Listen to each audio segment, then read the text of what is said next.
insane. I really hope we get to see more of this team, and he shares his team code at the end of this tournament, because the fact that he's been able to maintain a record of 2-0 against prior world champions is absolutely incredible.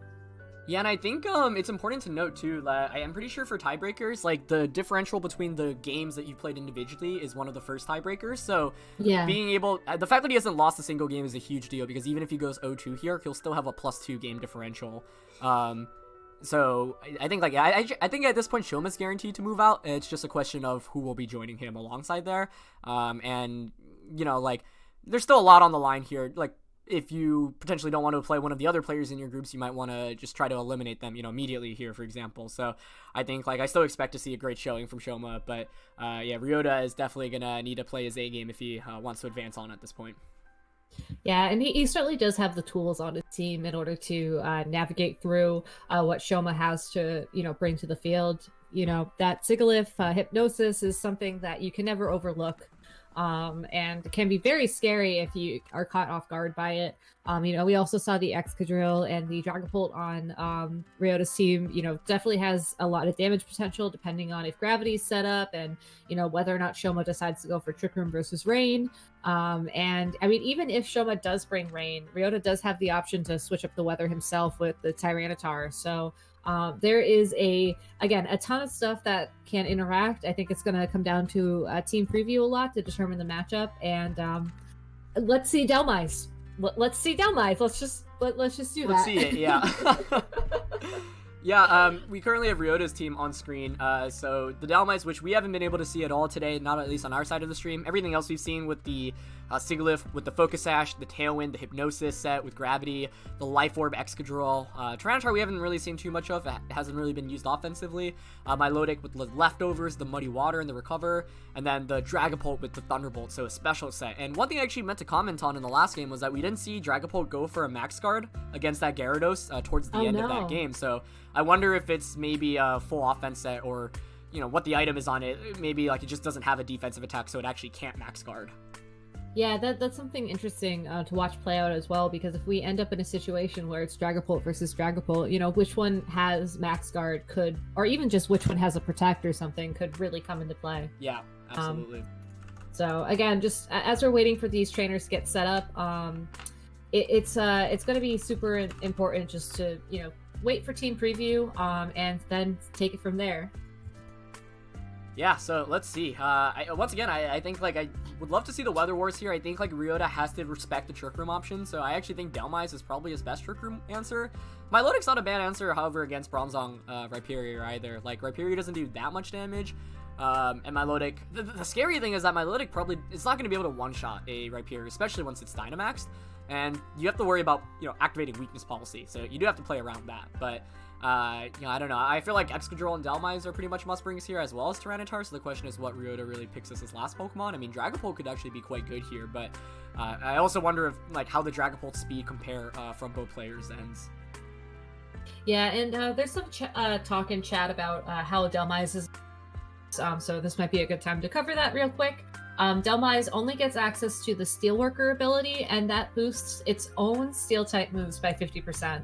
It's not like Berserker's ability, where it'll boost both it and its allies' Steel-type attacks. It only boosts itself. So, I mean, there's still great defensive synergy between Dhelmise and a Pokemon like Excadrill. It's just not as, maybe devastating is the word I'd pick, as it would be if it were something like the Berserker next to Excadrill.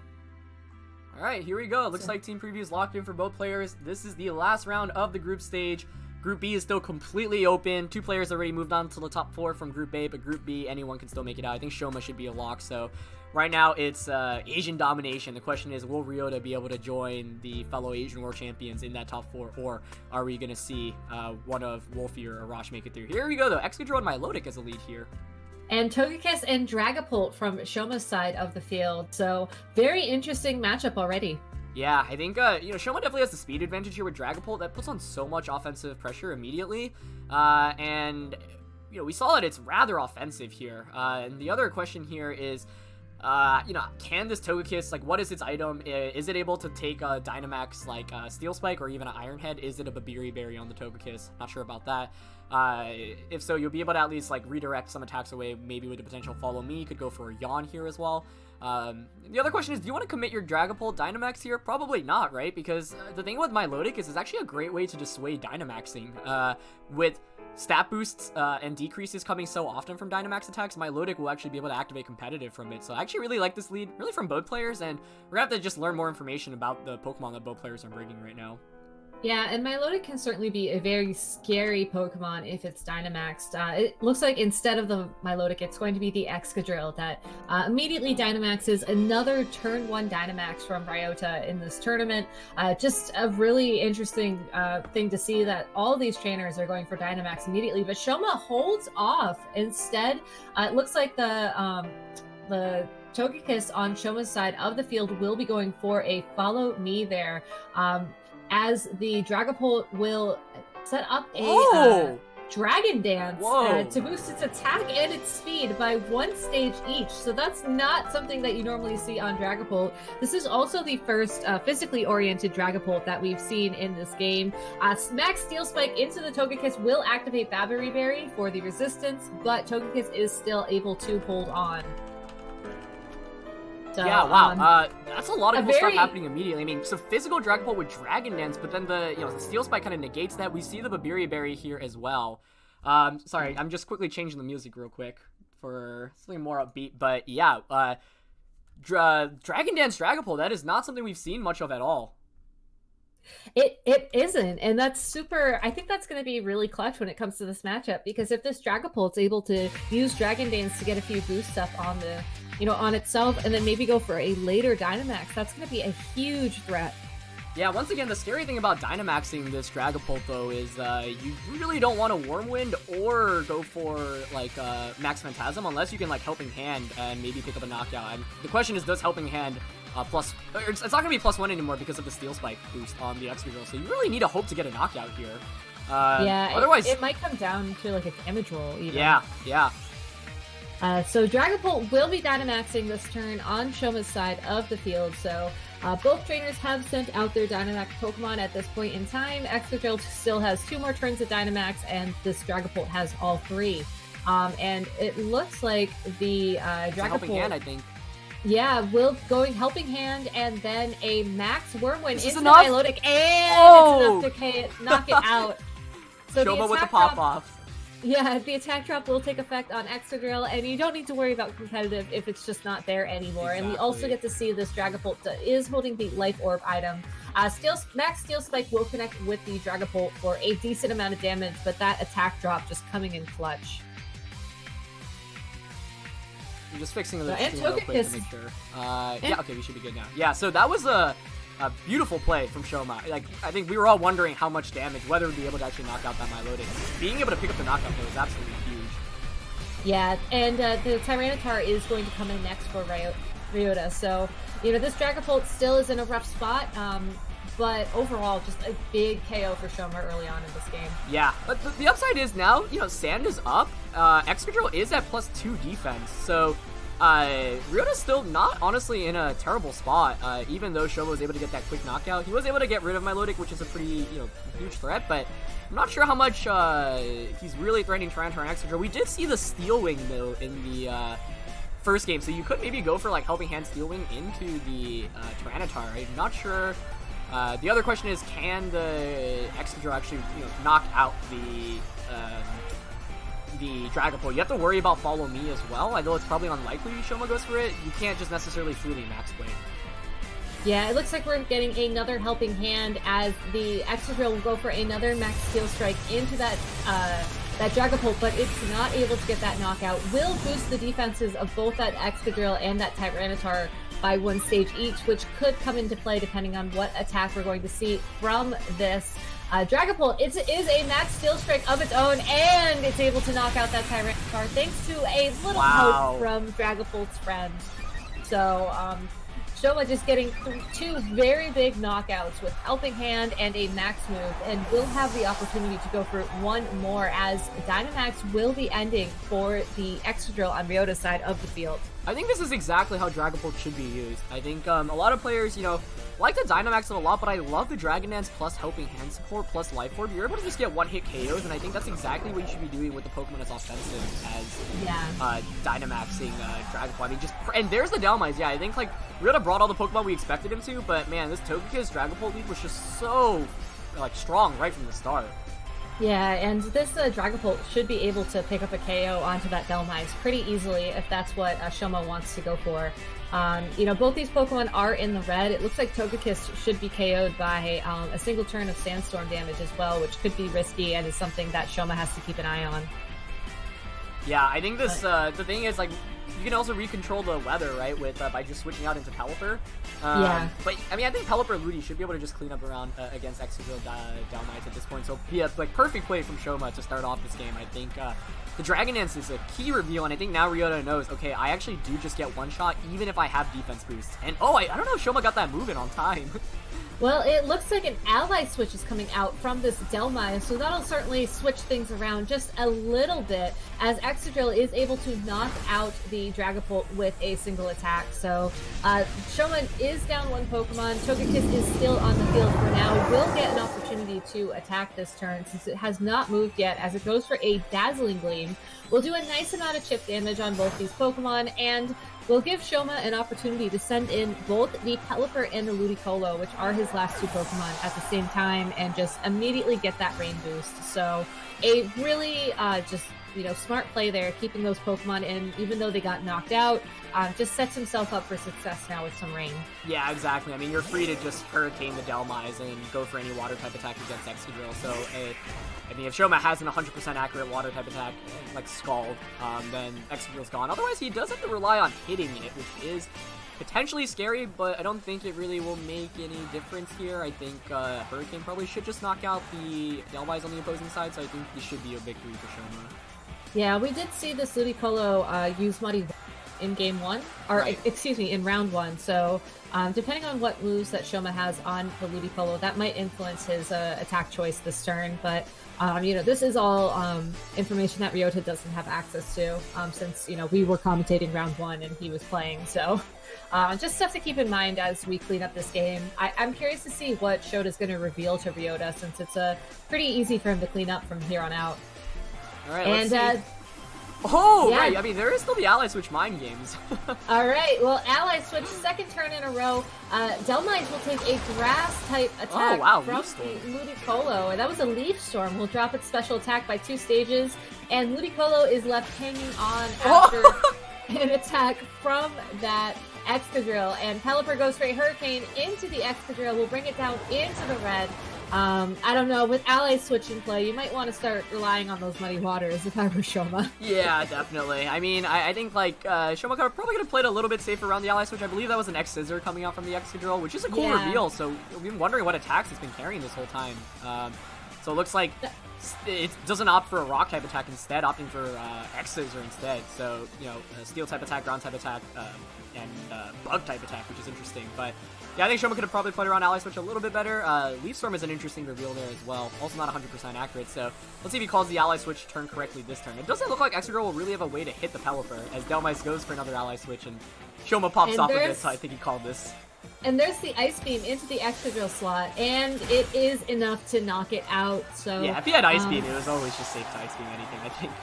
Yeah, definitely. As Hurricane will pick up the KO, Shoma is up another game in this final round of pools here. And I just want to kind of go back to this type coverage on Excadrill. I mean, you mentioned that it has the X-Scissor rather than a Rock type attack. But when you look at Shoma's team, Ryota's team, he doesn't really need the Rock type coverage because he does have that Tyranitar present. So that's pretty cool. I think that's a really good adjustment from him to just give himself some more coverage where he needs it, and it kind of gives him an out against this rain matchup that he otherwise wouldn't have. Yeah, I think he basically just needs to watch out for Togekiss. Dragapult is the lead. You now know Dragapult is Dragon Dance. You know it's one-shotting the Milotic and the Tyranitar with, Max Wormwind and Steel Spike. So you basically need to play more defensively, I think, against the Dragapult in its 3 turns of Dynamax. Because, in that game, even with the defense boost coming out from Excadrill, still really not able to accomplish very much. So I guess the question is what you can lead to counter the Togekiss plus the Dragapult, and I'm thinking maybe you just go Tyranitar Excadrill immediately, which is like the most offensive lead combination possible, where you're threatening with a lot of damage output right from the get-go. We also saw the Babiri Berry, so Togekiss is able to hang on from that Life Orb Steel Spike from the opposing Excadrill. So yeah, with like Tyranitar Excadrill, you at least pressure with like immediate Rock Slide to knock out. Although I guess you still have to worry about Helping Hand Steel Spike going into the Tyranitar immediately, so this is just really a tough combination, I think, to deal with, and Shoma's played it really well. I love the Steel Spike, too. Yeah, I also like the idea of switching to Tyranitar Excadrill immediately as a lead, because that really, I think that almost forces Shoma to consider switching out, or just to consider playing his very offensive lead defensively, because, something like a Rock Slide from that Tyranitar plus the Max Steel Strike from the Excadrill on his side of the field should be enough to like really threaten that Togekiss. Yeah. And it might force Shoma to lose the Togekiss a lot earlier on, at which point, if he decides to have the Pelipper and Ludicolo in the back, is going to make running Rain that much harder. I think one thing that went really well for Shoma was the timing of the knockouts on his side of the field, because he was able to send out Pelipper and Ludicolo at the same time. He didn't have to worry so much about playing weather versus weather or when rain was going to run out. He just had those two immediately next to each other where they needed to be. Yeah, so we're going to get into the second game. If you guys are curious on how the other matches are going, Sejum's up 1-0 against Nyoto, but both of those players should advance on out of the group stage, and Wolfie is up 1 game on Arash right now. So we might actually get the scenario where, we have 1-3 players or 1-2 players and Shoma being 3-0, which should be interesting. But Trick Room lead coming out this time. Interesting. Yeah, so just like in round 1, game 2, Shoma switching to the Bronzong and Rhyperior lead. We know that this Bronzong does have Ally Switch. We didn't see Trick Room from him the first time around. I'm wondering if we're going to see it now. Ryota going for the same lead of the Milotic and the Excadrill.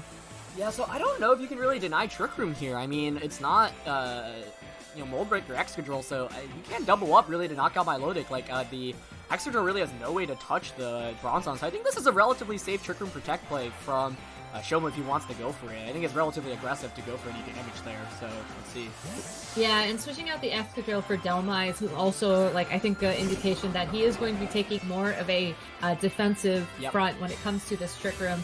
Rhyperior does end up going for Protect, Milotic attacking into that Protect, and will also target that Bronzong with a Breaking Swipe. So that'll drop Bronzong's attack by 1 stage, and is something that Shoma's really going to have to worry about going into the second turn. He does get Trick Room up on the field, but if this Rhyperior is going to activate Weakness Policy, he's really only going to get a couple of attacks where he will have that boost to his advantage. Breaking Swipe, yeah, so I thought Ryota had it on his team, but now I'm surprised he didn't go for it in his last match against Arash, but maybe we can talk about that a little bit later. Either way, though, a great move to have in this situation, and love to see Delmise come out. Honestly, it was probably created specifically to deal with the Rhyperior. So now on Shoma's end, I mean, there are a bunch of plays you can go for. You have to worry about, looks like he's got, Ally Switch, we already know he has that, so you already have to be careful about that, but more defensive moves.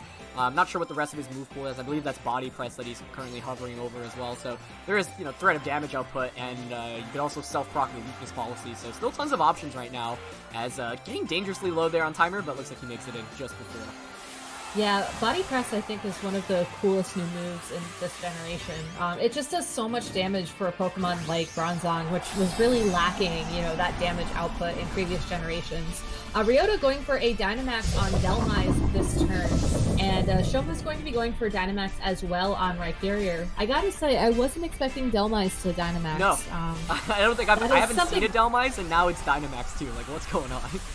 I mean, you have to wonder if it's going to be trying to KO this Rhyperior with something like a Max Overgrowth, or maybe a Max Phantasm onto Bronzong, or I don't even know. I love it, though. I think it's honestly a critical Pokemon in this matchup, so excited to see it come out. So this is going to be a big turn here. Let's see if, oh wow, it just goes first, and there's the Max Overgrowth onto the Rhyperior. That might just knock it out. I think physical, oh, not even close, actually, no. Wow, Rhyperior is so bulky with I know. Dynamax Rhyperior with Solid Rock is one of the most bulkiest Pokemon in the format, and it's great because you take hits like this, you activate the Weakness Policy, and then you can immediately fire it right back. The one thing that I was a little bit worried about was how much damage this Bronzong was going to do to the Rhyperior, but clearly that's nothing to worry about at all, as Max Rockfall will pick up the KO onto that Milotic and also set up sand on the field for that Rhyperior's benefit. Yeah, so definitely an interesting turn there. Lots of damage onto Rhyperior, but not a knockout. The Dynamax attack did go into Milotic, so at least, like, Dhelmise is still perfectly healthy, and it, is able to heal back from the grassy terrain as well. So now the thing is that we saw, because Dynamax outspeeds, or the Dhelmise outspeeds Rhyperior in their Trick Room, like, I'm not sure Shoma will be able to necessarily get another free attack off, so maybe this is where now you consider ally switching, because if you call it correctly, you ally switch and then get another knockout, that will put Ryota in a really terrible position. So Shoma has a really important decision to go for this turn. Do you go for the ally switch, or do you just go for an attack? Yeah, and we have the benefit of knowing that Shoma has Ally Switch on Bronzong, but that's not information that he's revealed to Ryota yet. Yeah. So that could be interesting if Ryota calls that, as Shoma does go for the Ally Switch. Yeah, he goes for it. Which Pokemon did Dhelmise attack? It's going for another Max Overgrowth, and he picks correctly. He targets that Rhyperior for the knockout. So an incredible read by Ryota there. Shoma opening his eyes a little bit, being like, what just happened? I know, you gotta be afraid of Ally Switch when there's a Pokemon on the field that knows it, as Tyranitar goes for the crunch into the Bronzong, doesn't deal a lot of damage, but I think the big thing to Ryota's benefit is that the Rhyperior is gone, and if Shoma brought those rain Pokemon in the back, this is a really bad position for them to be taking the field in. Yeah, key reveal there though, right? A completely free turn there for Ryota. Really great read, and now he doesn't have a Dynamax Pokemon in the back. Trick Room is still up. Bronzong's not really going to be doing too much damage. You have to worry about proccing a weakness policy onto the Tyranitar as well. So really brilliant play then from Ryota. I think he really needed to call that. If not, and Rhyperior just gets another free attack off. That is just such a terrible position to be in, but very excellent read. Pelipper, though, a great Pokemon to bring in against the Tyranitar and a Dhelmise, right? You can hit both for super effective. The main thing is, I don't think you're knocking out Dhelmise right now. No, I think that Shoma needs to find a way to stall out the remainder of this Trick Room, or maybe even buy himself an opening to go for a second Trick Room on that Bronzong itself. It's a really tough spot to be in. You don't want to lose Rhyperior before Trick Room runs out. Exactly, and there's just no damage right now from Shoma's end. I mean, yeah, you pressure with Scald and Rock Slide, Scald and Gyro Ball, but you're not knocking out the Tyranitar. Tyranitar will outspeed you under Trick Room, and both Dhelmise and Tyranitar should be able to just knock out these Pokemon. Now, the thing is, with the potential Focus Sash on Pelipper, you need to double up into that slot to deny it an attack. So, Shoma might get, like, one attack off here, but it's definitely not looking great for him this turn. Well, it looks like the Tyranitar will be going for a Protect this turn, so Ryota is keeping that Pokemon safe for later as this Dhelmise goes, again, Max Overgrowth into the Pelipper. Does activate Focus Sash, so this Pelipper might get its only attack of the game in as Bronzong attacks into the protecting Tyranitar, and the Pelipper goes for the Hurricane onto the Dhelmise to bring it down to half of its health. Yeah, so not bad damage there. Interesting to see Tyranitar go for a Protect there, maybe worried about getting one-shot by something like that Body Press on the Bronzong. So there's actually, like, more offense on Ryota or Shoma's end. But I don't know if you can knock one-shot the Tyranitar. That's a big question right now. Yeah, I think we did see this as the last turn of Trick Room, for whatever that's worth, since Shoma just checked it. Mm-hmm. So something to keep in mind, I guess, as we see the rest of this game play out. I mean, Pelipper, even though it's already down to its Focus Sash, if he can get one more attack in and knock out that Dhelmise, it's possible that Shoma's last Pokemon, or even this Bronzong, would be able to KO the Tyranitar given enough time. Yeah, we don't know how the speeds interact right now either, but okay, Pelipper is opting for the Protect, so not going for, Scald or Hurricane. Do we see a Protect on the opposing side? Oh, an Ally Switch from the Dhelmise itself! Alright, well, Ally Switch, it looks like the Pelipper is going to Protect and not take damage, and the Fighting type attack that the Bronzong threw out into the Dhelmise did nothing. Yeah, so I think both, trying to get the knockout there onto a Pelipper, maybe also predicting, I'm not sure if that was like a crunch coming out from Tyranitar, I would assume so that covers for the Ally Switch option, but right now both players have to play around Ally Switch, which is absolutely terrifying. Pelipper right now puts on so much damage right now. I'm not sure if a Scald, however, will knock out that Tyranitar. I don't think it will. Tyranitars are really pretty bulky. Pelipper is not exactly super strong in terms of special attack. So, yeah, I mean, there's so many mind games right now with Ally Switch. Yeah, and that's really fun to see play out because you have to wonder, like, it's not only will my opponent use Ally Switch, it's should I use Ally Switch. Right, because if you don't call it correctly, then you just waste a turn, basically. But if you call it correctly, that gives you so much room to work with. Yeah, and Shoma's just really sort of teetering on the edge here. The Hurricane goes into Tyranitar, predicting the Ally Switch. Yep, it does not get a confusion either, which is unfortunate. Rock Slide will knock out the Pelipper, does connect with the Bronzong, so will carry the opportunity to flinch later on in this turn. Assuming that Bronzong can attack, it does. It goes for the body press and gets the knockout onto the Tyranitar. Dhelmise is the last Pokemon to be attacking this turn, and it goes for a water-type attack, it looks like, into that Bronzong, and does a decent chunk of damage to it as well. So really going to come down to what these last two Pokemon are in terms of who will win this game. Yeah, I mean, Bronzong's not doing much damage. It can't touch the Dhelmise with really Gyro Ball or the Body Press. But, Shoma's showing that it has Togekiss. That's a great last Pokemon to have against the Dhelmise. So what does Ryota have in the back? Yeah, and Shoma making the correct call and removing Tyranitar from play just as Togekiss comes out onto the field. But looks like Ryota's last Pokemon is going to be the Excadrill. Yeah, so we know there is the Babiri Berry. I mean, man, both players still have to play around Ally Switch, which is so terrifying, too. I know. This is getting really close as, both these trainers are down to their last two Pokemon. Both these Pokemon are, like, theoretically in knockout range from a, pretty much any attack as long as it connects. So, again, the Ally Switch mind games are very strong right now.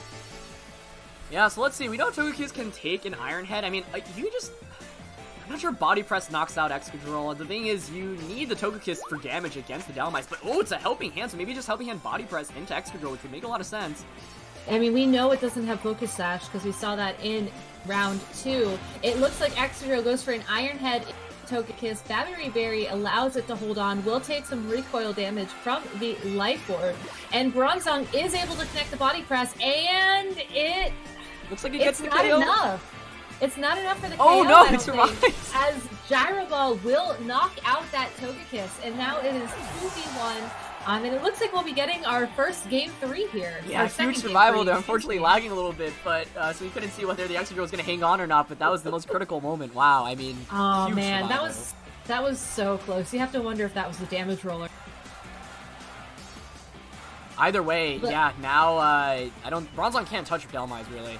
This Dhelmise is really cool. I mean, I think it was, like, Liquidation, Gyro Ball, so, pretty offensive side. I've got to wonder if it's Assault Vested, but, yeah, I think, like, even if Excadrill gets KO there, honestly, because of the double up, because the Dhelmise has Gyro Ball, I think, like, Ryota probably still would have won this anyway, so I don't think the survival actually ended up mattering too much.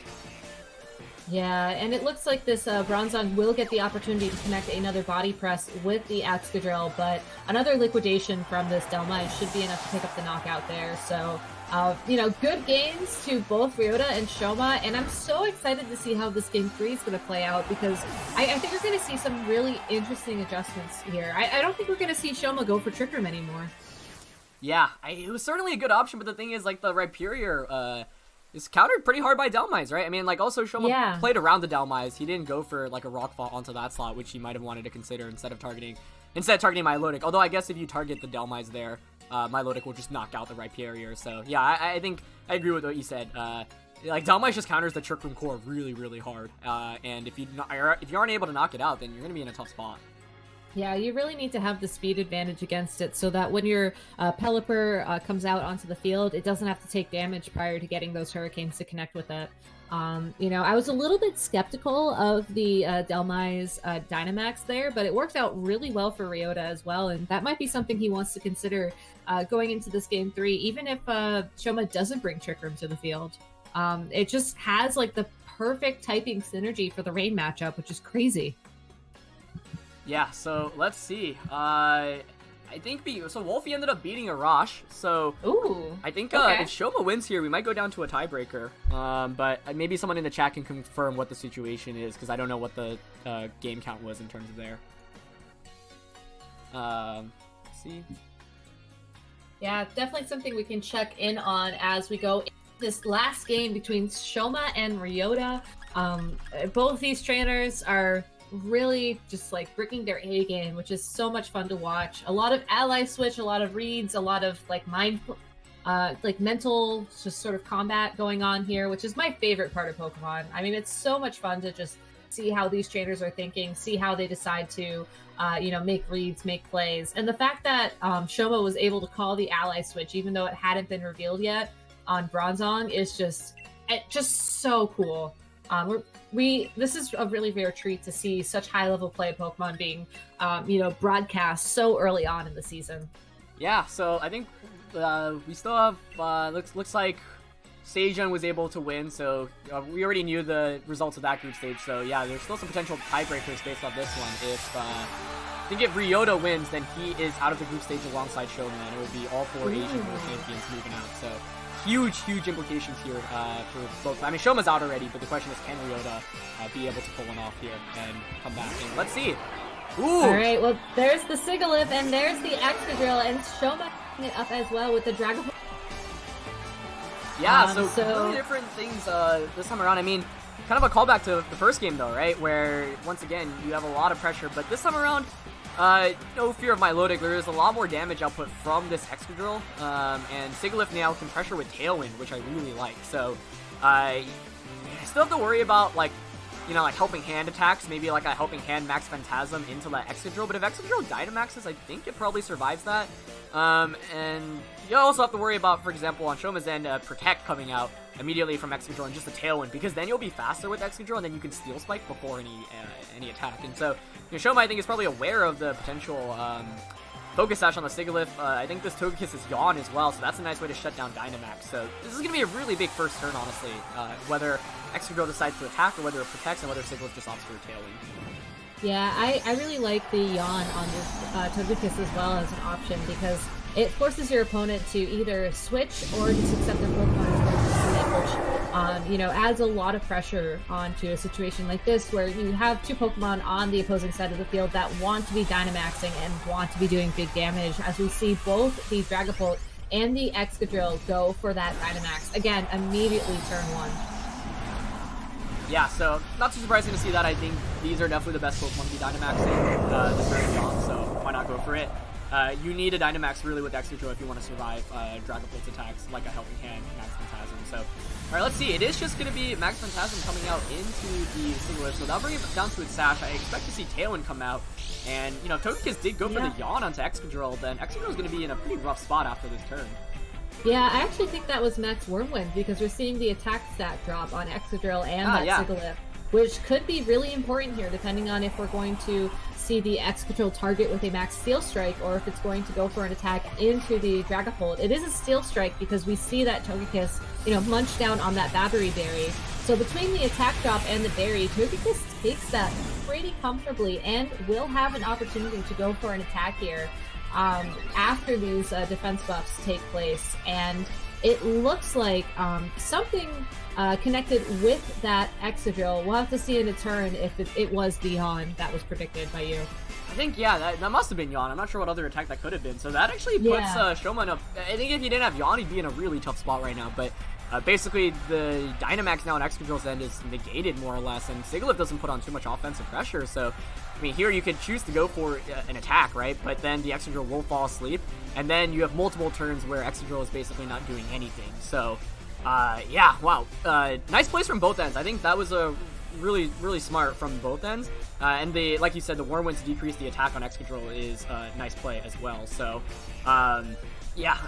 now the question on Ryota's end is, I mean, you probably want to stay in and get another Dynamax attack off, but then you're going to be playing effectively with 3 Pokemon because the Excadrill slot is pretty much going to be negated. So, the question is Ryota comfortable enough playing with the other 3 Pokemon he has? Especially because Dhelmise presumably is in the back. Yeah, well, it looks like Ryota is, he wants to keep that Excadrill around for longer as Tyranitar switches in for that spot. So, willingly giving up that Dynamax in favor of getting Sandstorm set up and, maybe allowing that Excadrill to come back in a lot faster later. Shoma also going for a switch there, that Ludicolo in for the Togekiss as the... Hypnosis connects! Oh my god, that was a Hypnosis outside of gravity attacking with that Dragapult. Oh my god. I think you can see Shoma's reaction there going what just happened? What was that? Oh no, and that's really unfortunate for Shoma. Ryota willingly knocking out his own Sigilyph with the sandstorm damage, but I think that hypnosis was all that Sigilyph needed to do. Yeah, I mean, you can see how both players are opting for Sleep, and the reason is because Sleep is a great counter to Dynamax, right? Like, we've seen some people run, like, I would say, like, counters that are a little bit less effective, like the, like, trick eject button kind of stuff, but Sleep is really consistent. Like, the thing with Yawn is it forces switches, right, with Dynamax. If you Yawn something like Dynamax's turn 1, it's going to be in a tough spot after turn 1. And Hypnosis is obviously a lot less accurate, but now Ryota gets a free switch in, and the Dragapult is rendered completely useless. So the upside for Shoma is that, he can switch the Dragapult, the Dragapult into Pelipper. That sets up the rain immediately, and then you can just go for Muddy Water. So it's actually not terrible at all for him. But you have to rely on hitting Muddy Water. And I think for Ryota, you might want to consider switching the Tyranitar out into the Dhelmise if you have in the pack, protect the extra roll this turn, and then switch out again. But I think because Shoma still has a lot of offensive presence with the Tyranitar, or with the Pelipper and the Ludi, despite that Hypnosis connecting, he's still in a pretty solid spot. Yeah, I think that Ryota also has Tailwind still active on his side of the field, so even if Shoma switches out that Dragapult for the Pelipper, it's possible that the Excadrill might still be faster. It's not going to get a knockout onto that Pelipper, or onto the Ludicolo, but it could, threaten with that X-Scissor that we saw back in Game 2. Alright, let's see. So, yeah, Dragapult's not really going to be able to do very much here, but it's actually going to opt to stay in, and Ludi actually reveals Protect, which isn't exactly the most common attack on Ludicolo. Yeah, and it looks like the Excadrill did target down that Ludicolo with X-Scissor. Tyranitar revealing Dragon Dance, which is, I don't think I've seen Dragon Dance on Is Dragapult gonna wake up? Ages. Oh, it stays asleep. No, it stays asleep. So, Shoma might have an opportunity for it to wake up next turn, but it's already lost the Dynamax, and is going to have to worry about this Tyranitar's crunch, as this is the last turn before Tailwind expires. Yeah, so one of the things about Excadrill and Tailwind, it's just so speedy. Like you mentioned, there is that X-Scissor threat as well. So earlier I was talking about how you could just switch into Pelipper, but the thing is you still have the Tailwind boost on the opposing side, and so not super easy to go for that. I mean, I feel like for Shoma's end, he wants to stall out the Tailwind and probably switch out the Ludicolo, given that it probably will faint. So yeah, sack the Togekiss, and then you have an endgame where you have Pelipper and Ludi next to each other. But I love the Dragon Dance there. I mean, both players running Dragon Dance on Pokemon, like, it's not super surprising to see it on Dragon Ball Tyranitar, but like you mentioned, I feel like a lot of players haven't really used that option so far into the season. So I love that they're both going for it on teams that really support it properly. Yeah, Shoma going for a switch to Togekiss instead of the Ludicolo takes that X-Scissor easily, but more importantly gives him the opportunity to send in both Pokemon at the same time, like we saw in Game 1. But Crunch is able to knock out the Dragapult easily, thanks to the Dragon Dance and the Tailwind moving prior to that Dragapult. And Togekiss, it's going to be able to protect one of these two Pokemon on Shoma's side of the field, but do you send in the Pelipper and get the rain, or do you send in the Ludicolo and try and deal some damage? It's a really tough decision. I think you have to bring in Ludi. I think we saw it's Muddy Water Ludi, right? So I think the play is to bring in Ludi and then switch out Togekiss into Pelipper. If you bring in Pelipper, you just don't do enough damage because you're at whim of getting Rock Slided. So I think Ludi is the only correct option here. Yeah, I agree, and it looks like Shoma agrees as well. I don't think this Ludicolo has Fake Out, so probably Protect over Fake Out, which is a really interesting adjustment there, and something that might come into play depending on how this turn's going to play out. Another option for Shoma is, I guess, switch Togekiss out for Pelipper immediately as well, but I think he has to go for that. But the question is, Ryota can play around that by switching out Tyranitar into the Dhelmise. It's really rough to just switch out something that's boosted, especially when Sand is up, but I think, like, you kind of might have to go for that. I mean, I feel like Muddy Water probably just knocks out both Pokemon, so then if you're not playing around that, switch out into Pelipper, you have to rely on Muddy Water missing, but this is going to be really close. Definitely one of the closest games we've had in this tournament so far. So let's see, what's switching out? Tyranitar first, or looks like Tyranitar staying in, then if Togekiss is staying in. Yeah, and that could be really important depending on what Ryota's last Pokemon is. If it is that Dhelmise, staring down a full health Pelipper is going to be very scary for it. Excadrill going for a Protect. Ludicolo, here comes the Muddy Water. Does it connect on Tyranitar? It does connect. Oh! It does connect. It's rain boosted, and it's able to knock it out. Oh, wow. So Muddy Water just coming in handy exactly when it needs to connect. And now Ryota's down to his last 2 Pokemon against Shoma's 3. Yeah, this was I think it was gonna be a tough one for Ryota to outmaneuver anyway. Dragapult is the last one though. Yeah, I mean, given that it was Dragapult, not Dhelmise, I really would have liked to see a Tyranitar switch out there. But I think like Ryota might have been making an even more advanced prediction, saying, "You're not gonna switch out there. I'll just Rock Slide." But I don't know. I think like it wasn't worth gambling there because now you're dealing with a sashed, a sashed Caliper as well, which could potentially Tailwind. So I think Shoma should have this locked up now. A huge connect there on the Tyranitar, and this would have probably meant the game for Ryota. But great play from Shoma, despite the Hypnosis miss and the 2-turn sleep there.